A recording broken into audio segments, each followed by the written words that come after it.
You know, the Bill Collector is produced by Playing Skills, same producers that produced Riding last time, and you know, I really made that one for it was a motive behind the madness when I made it. I understand it sounds like Riding, and I know people's gonna say that too, you know. But one thing about labels is, man, labels sometimes never really understand things. You know what I'm saying? When it comes to creative with an artist, sometimes you gotta get them to pay attention, man. And on my last album, I did Turn It Up, and that was the one that made them pay attention. You know. The Bill Collector happens to be the one that's making them pay attention.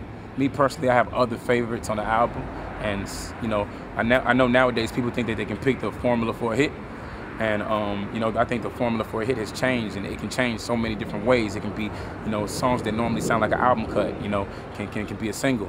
You know, like when Rick Ross came out with Hustlin', I felt like that was an album cut, a dope album cut that ended up being a big single. So a lot of times on people's albums, I like the album cuts. On my album, I happen to like a lot of the album cuts more than the singles. But I understand, you know, this business. I understand why I do certain things.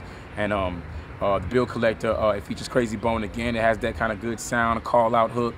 You know, and there's people out there that owe money. Even people to this day that still owe me money. Retailers out there, you know where you are.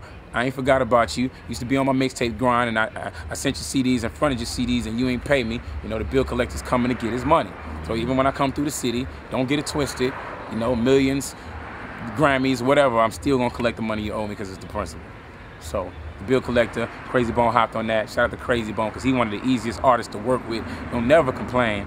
He always come through anytime you need him. So anytime you need me, Crazy, you know it's all good. We're going to keep on making good music because that's what we do, you know what I'm saying? So, you know, there's a couple different versions of that. The version that you might have heard on the first release of the album is not necessarily the version I want on there, but that's the one they put on there.